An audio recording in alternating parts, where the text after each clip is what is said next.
get your bargain buckets at the ready. UFC Kentucky is coming up this weekend. And there'll be chicken breasts, there'll be chicken wings, there'll be chicken thighs. What would be your go-to? You know, I'm a big chicken guy. I love chicken. I love a good rotisserie chicken. I pick one up every now and again and go out to town on a rotisserie chicken. I love chicken nuggets from McDonald's. I love chicken wings.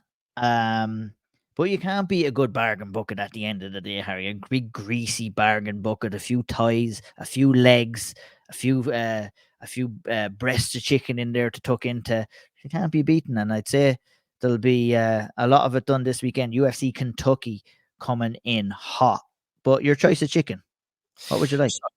So I think if we're doing a KFC order, right, then obviously bargain bucket, obviously, and then you go fries and beans and gravy. And you do that because sometimes you want a bit of beans, right? You just want to. They do a nice barbecue bean at KFC, but you also do the gravy because sometimes you need just a bit of saturation. The gravy must, yeah. Shawnee was saying that as well. I'm not a big fan of gravy with the chicken too much. It's all right. It's all right. I like to get the essence of the flavors of the skin and stuff like that on it. I do like a bit of gravy with the fries as well, but so after you eat the skin, that's where the gravy comes in. Yeah, no, that's good. That's some high level KFC eating technique right there, Harry. Can analyze a fight, can analyze a bargain bucket as well. We'll get into UFC Kentucky and that card, which is headlined by Jared Cannonier, Nassourdine Imamov, in just a little bit. But we got to talk about the biggest news story of the week first. Of course, it was the cancellation of the UFC 303 press conference, which was set to take place on Monday, June 3rd, in the 3 Arena in Dublin. In the final hour, we got notice that the fight or that the press conference was cancelled. We're recording this on the day that we found out. It's Monday. We'll give away a little bit. This will be coming out on Thursday. There could be a hell of a lot more information about it that comes out then. What we have now is a statement from Conor McGregor saying that multiple situations outside of his control gave him the inability to be able to be at the press conference. Thus came the cancellation. Lots of disappointment from fans, from media. Not the ideal level of circumstances in terms of when the announcement came. Reports suggested that the UFC didn't know quite some time ahead of the official announcement. Maybe there was kind of last minute things that they wanted to try and ensure maybe. But nonetheless, Harry, we got the word. I woke up on Monday morning with the official announcement. There were some murmurs before I was going to sleep on Sunday night, but at the end of the day, the press conference was cancelled, and it came to a massive disappointment to fans, media members, like I said, but lots and lots of speculation as to why it was as well. What was your thoughts when you heard the news? So I think the first thought, or maybe this is slightly abstract from others, is that it just shows you that Conor McGregor is still an absolute megastar. And that is that the amount of uproar and scrutiny and press coverage that came over a cancellation of a press conference is incredible. Now, of course, there were fans in Ireland, obviously, and international fans that had booked travel, organized childcare or time off work or flights or hotels or this or that or the next thing to travel to the press conference. And so I completely understand that it is incredibly disappointing for those people. I completely understand and completely empathize that it is very, very, very difficult for you to engage in that sort of thing to begin with, and then for it to be cancelled sort of immediately at the 11th hour. I saw it was either Luke or Ariel was saying that very fortunately Chandler found out that the press conference was cancelled a couple of hours before he left his house to fly to Dublin. So that's obviously really, really good. You don't want to be Michael Chandler having flown to Dublin, land, find out the press conference is cancelled and turn around and go back again.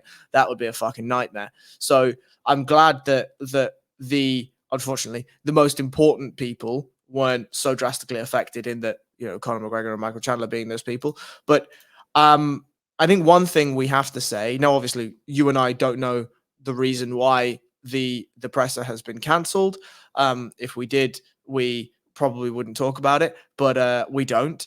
And I think that one thing for me anyway is that Conor McGregor in his career has prided himself, made it part of his trademark that if he signs to fight on a specific day, he turns up. His opponent may change, but he turns up. And nothing in the statement that he made seemed to me as though he wasn't going to turn up. And so I think if it is something, maybe it's logistical, maybe there was just something that's gone on in his personal life or somebody else, like a UFC block, or it could be a number of things. But I don't really read too much into the hype online. I think we'll find out in due course exactly what's happened. Conor does a good job, I think, of telling his truth at least, and so I'm sure either before the fight or after the fight we'll find out what went on. Absolutely. Do you think the UFC could have handled it a little bit better in terms of when they announced it? I believe most of the fans found out at 4 a.m. Irish time that the event was cancelled. Obviously, I woke up to the news here on Monday morning.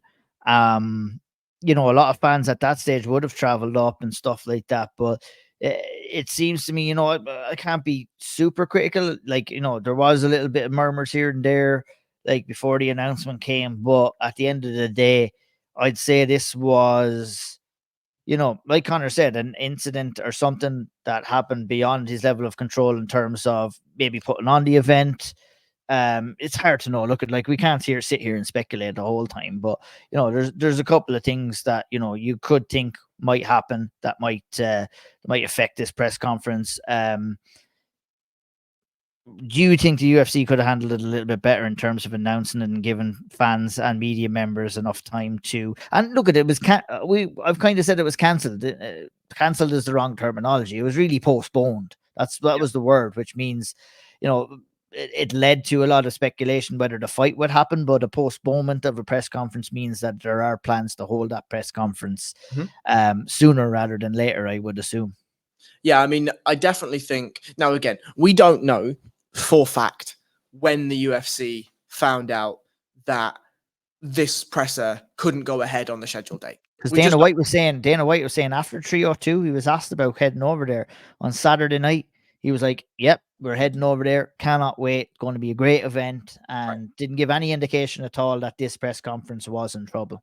Right. And so the moment the UFC found out and confirmed that the presser wasn't able to go ahead on the specific date, they should have announced it immediately. Of course they should. Of course they should. Now, it may be that they did, right? It may be that they did. It may be that it took them a while to, because I mean, if I was to put my bets on anything, it's probably something within like 3 Arena, logistics, fans, security, these sorts of things. It's likely that it's something like that, because if it's something to do with the fighters necessarily, more often than not, the UFC are the first people to know, right? And I would expect the UFC are aware enough of the stardom of McGregor that thing sold out immediately. And it's not like one of those where it sells out immediately, free tickets or not free tickets, and people don't turn up to a McGregor type press conference, right? So I think with all the bad press that we give the UFC, the one thing they do care about when it comes to these sorts of things is that the fans turn up.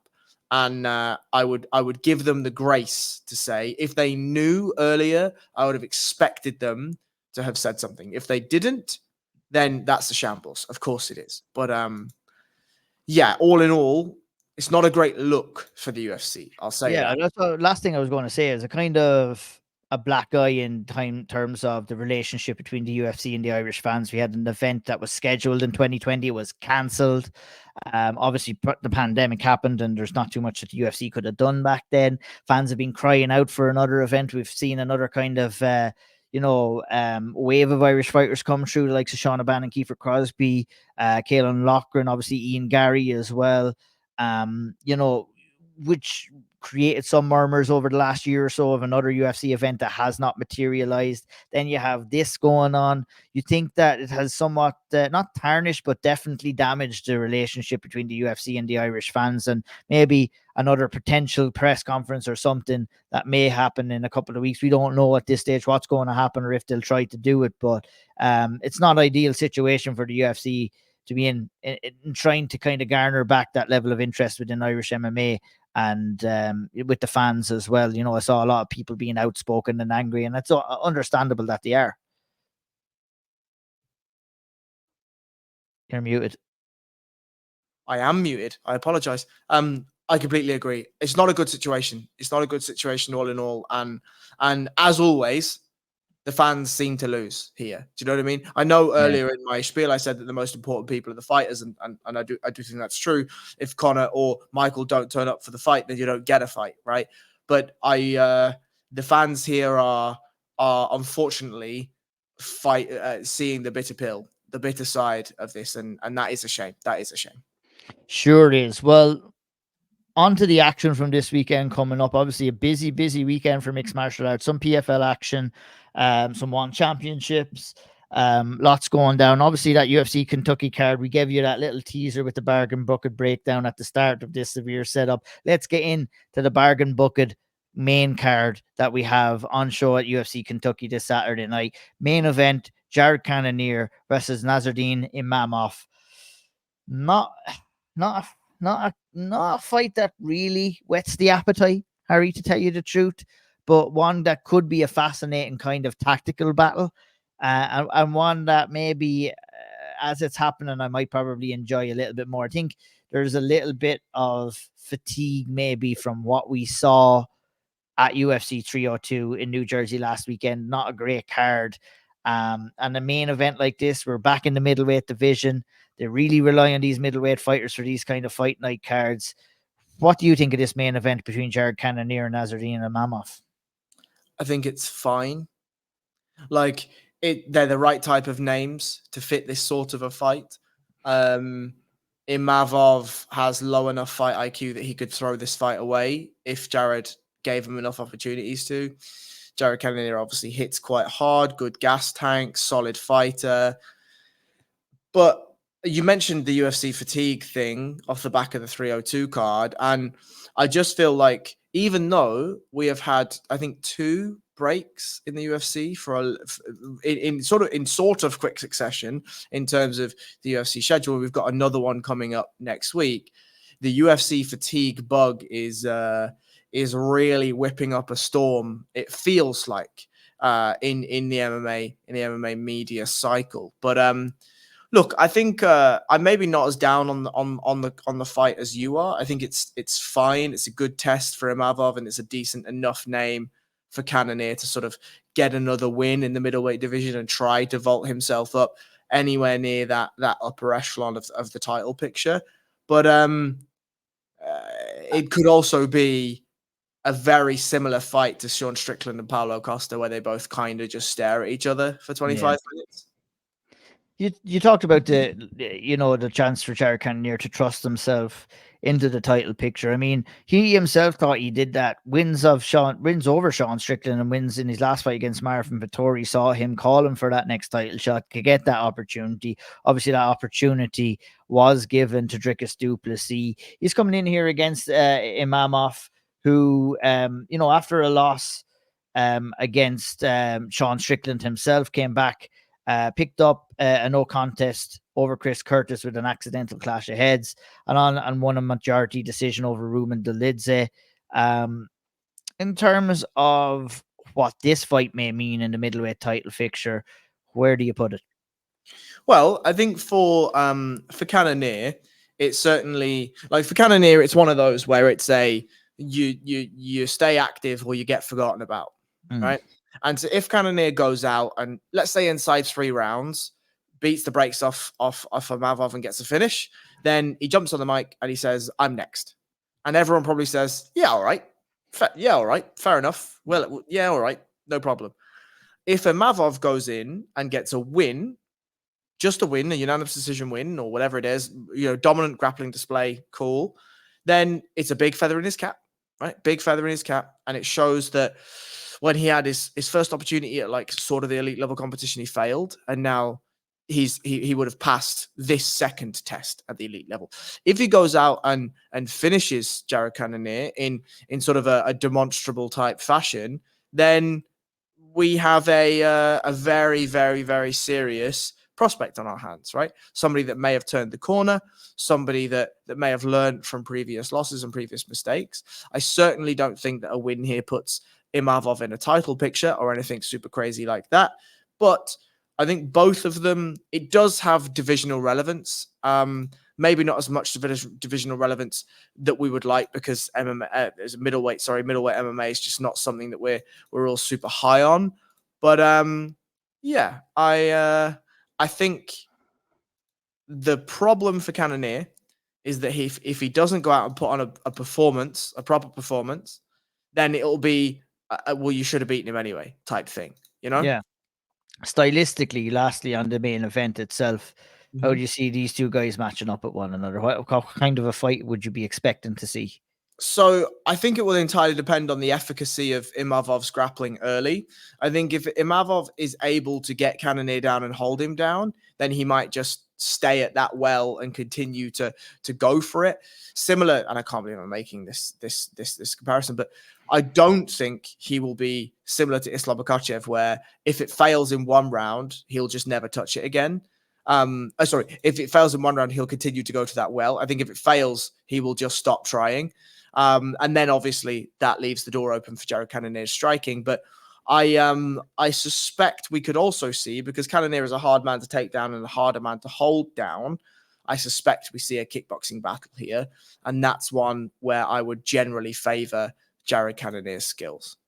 I absolutely would as well. I agree 100%. Co-main event, we see the return of Dominic Reyes, who comes in to take on Dustin Jacoby. Reyes coming off a 4-fight losing streak, losses to John Jones, Jan Blachowicz, Yuri Prochazka, and Ryan Spann. We haven't seen Dominic Reyes since 2022. In November of 2022, had 2 cancelled bouts, obviously, against Carlos Ulberg. I feel he's somewhat, dodged a bullet and is running into another one here in terms of just Dustin Jacoby. And at this stage of Dominic Reyes' career, Harry, we don't really know what level that he is at. Coming in against the Dustin Jacoby, obviously he has lost 3 of his last 4 fights.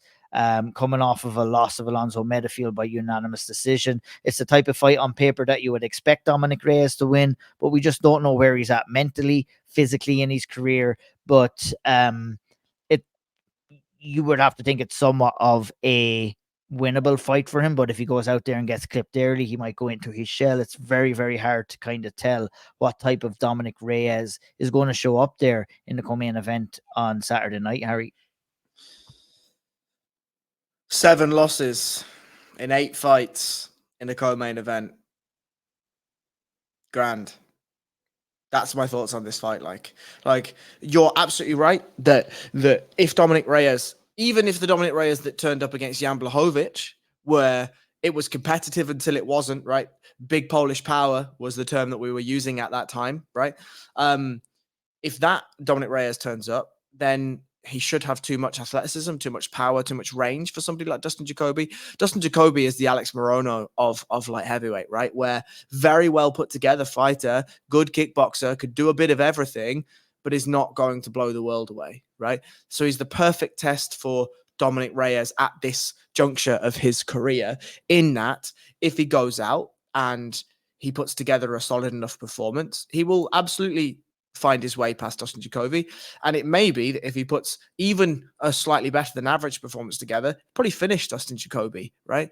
But as you say, 2 years out of the game is a long time. What's he been doing in that time? It may be that after those losses, he's taken some time to reassess his game, fix some of the holes in that game, round his skill set out, maybe take a bit of rest on the brain, right? Maybe take a bit of rest on the soul, and then he's come back a revitalized fighter. We know that at 205, your longevity in terms of age is much, much, much higher. And so maybe a 2-year break is just what Dominic Reyes needs and needed. But generally, as a rule of thumb, long breaks in MMA don't often equate to prizes. That indeed. Next fight we'll stop on real quick. Raul Rosas Jr. versus Ricky Torcios. Both potential opponents for Caelan Loughran. Both were rumored to take on Caelan Loughran until I confirmed actually that he is taking on Ramon Fares. But I'm sure Caelan Loughran will be looking at this fight with general interest. I think both of these guys are on his radar. Both of them fighting in around the same time. Obviously, Caelan won't be in action for another couple of weeks after this, of course. But an interesting fight here. A jump up, I would say, in competition for Raul Rosas Jr. for sure. He's coming off a win over Terrence Mitchell. An easy round one win over Terrence Mitchell, that has to be said. Ricky Turcios coming in himself off the back of a win over Kevin Natividad. Haven't seen Ricky Turcios since 2022 as well. I believe it was the same fight card that we actually saw Dominic Reyes on. So he's been on the shelf for quite some time as well. When you see these two guys match up, do you agree with me in terms of it's a jump up in class with Raul Rosas Jr., but one that he probably should be getting at this stage? Well, I don't know is the honest answer, right? Because we haven't seen Ricky Turcios in 2 years, and so what's he been doing is the same question I have for Dom Reyes. It seems insane. I remember Ricky Turcios' last performance, right? And to think it's been 2 years is absolutely incredible. It's just, MMA moves so quickly and yet so slowly at the same time. Turcios is an awkward fighter, tricky fighter, bit awkward in his style. And so Raul Rosas Jr. is certainly going to have to be more mature in his output this time. You don't want to just go in wading in like we've seen him in previous fights with his chin in the air and his shoulders low. But I like the sort of subtle questions that are being asked here, right? This isn't a way huge golf in class step up for Raul Rosas Jr. But I do agree with you that it certainly is a step up, and it's one that he will need to be on all of his P's and Q's in comparison to what we've seen so far in order to get the job done. But it's certainly a winnable fight for Rosas Jr. Absolutely, yeah. Moving on down the card, just to name, we're not going to stop on this. Bruno Ferreira, 11-1, going in against Dustin Stolfos in the middleweight division. Also in the middleweight division, I mean, they're packing this main card full of middleweight fights. Jeez. Terrible. Oh my god. We'll talk about a couple other fights on the prelims here as well. As like, just fucking swap one or two of them out for some of these middleweight fights. Like, Jesus Christ, what are you trying to do to us? Julian Marquez doesn't open up the main card, I should say. Well, Julian Marquez is on the main card against Zach Reese. Not going to stop there. Want to stop in the welterweight division. Bunahele Soriano versus Miguel Baeza.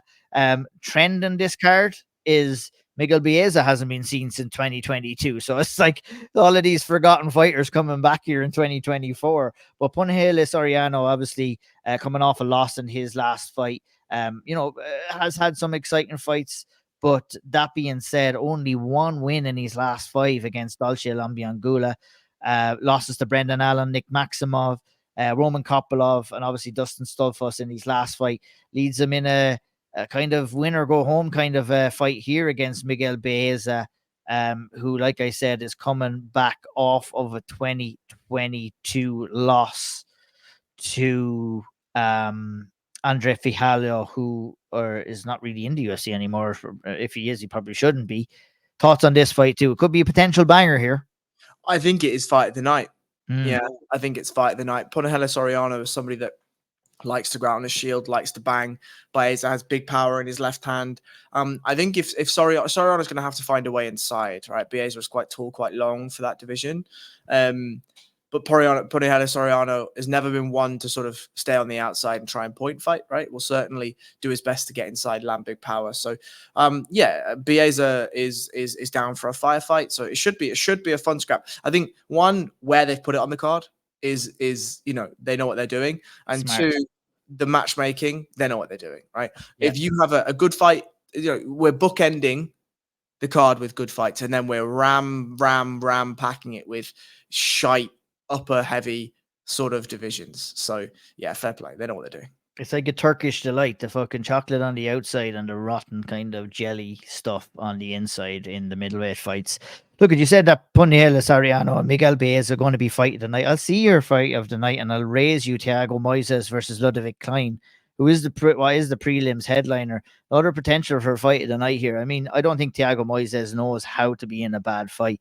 Ludovic Klein, not known for exciting style, but like I said, Moises knows how to kind of draw a fight out of his opponents, and that's what he's going to have to do here against Ludovic Klein. I think technically Klein might be better, but Thiago Moises is a bit of a bulldozer when he gets going.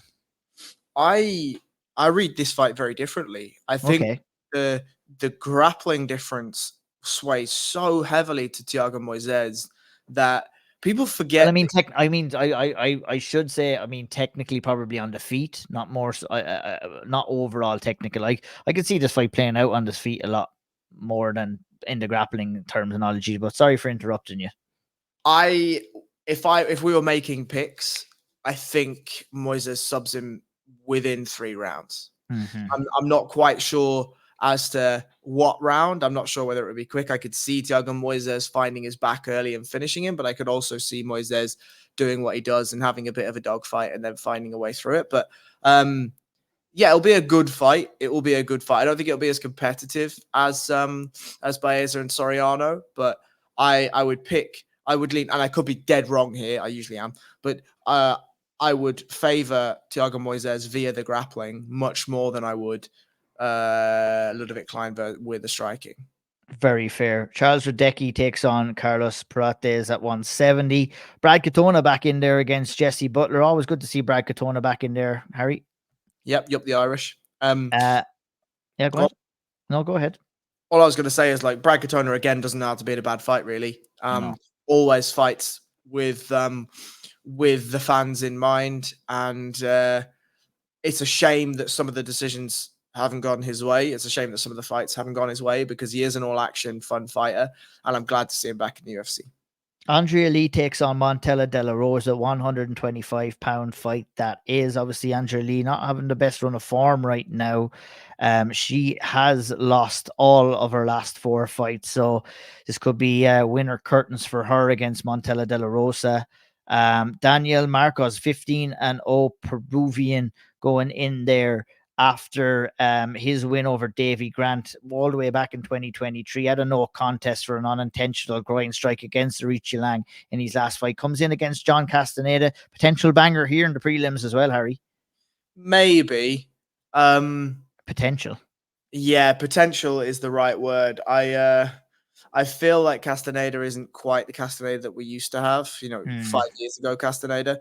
And Marcos, like 15-0 is a lovely record, but I don't think it actually speaks to his skill set necessarily. Like, that was a close fight with Davy Grant. And Davy Grant is obviously a very good fighter, but Davy Grant's 35 now, and definitely he's up there at the end of his career. And I'm not really super high on Marcos, if I'm really honest. But he should win this fight, frankly. 100%. Eduardita Mora versus Denise Gomez, Battle of Brazil. Undefeated Mora going in against Denise Gomez. Well, I like the cut of Denise Gomez's jib. Obviously, she lost her last fight against Angela Hill, but looking to bounce back against the undefeated Mora, who is coming in, I would imagine, to make her UFC. No, she's already fought once in the UFC, but wins over Montserrat Ruiz. So yeah, that's a potential fight to look at in the strawweight division. Want to definitely stop on this one. Cody Stamann versus Taylor Lapilus. Woo-wee. That is a decent fight on the undercard here. Undercard's kind of trumping the main card here a little bit in this one, but Stamann versus Lapilus, that's a very interesting and intriguing fight, isn't it? Yeah, I agree.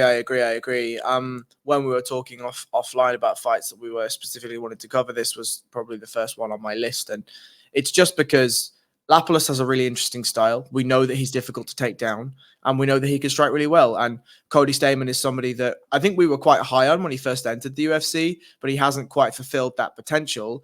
And it feels as though the UFC are saying, here, Taylor Lapilus, go fight Cody Stamann, because he's something of a name in sort of the lower echelons of that division. And yeah, it should be a banger. Like, if Cody Stamann can get Lapilus down, I'll be very interested to see how that fight plays out over 3 rounds. but we know that Lapalus is tough to take down. We know he's tough to hold down. His get-up game is really, really strong.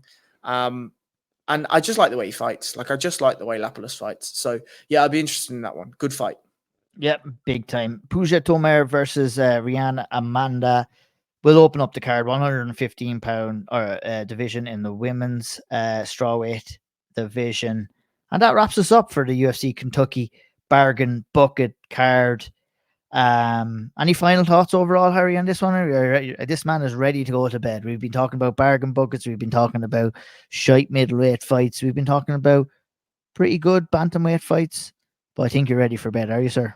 Yeah, look, I mean, this card is a bit of a bargain bucket, right? It just feels like at the moment, with that 302 card that we've just had and this one, the divisional relevance is lacking significantly, you know? And there are some, as always, some great bantamweight fights. It's hard to put a bad bantamweight fight on. In the same vein, it's hard to put a bad flyweight fight on. And when you stack a card full of middleweights and you stack a card full of light heavyweights, where there's really just nothing going on in those divisions, that always sort of brings the excitement of a card down just a notch, you know, not a huge amount, just a notch. But then when you look at the rest of the fights, obviously there are some potential fight of the nights that we have discussed, some potential bangers that we have discussed, but yeah, it's tough. It is tough. It's a tough card. It's a tough, obviously, yeah. Might be a change of personnel for the breakdown next week. We'll confirm that next week as the balance breakdown happens. It will still be out. It will still be there. We'll break down this card from top to tail, cover all of the stories, narratives, and anything that may come out of the card. At BJJ_Harry Powell, at O'Neill MMA is where you'll catch us. We'll see you soon. Enjoy the fights this weekend.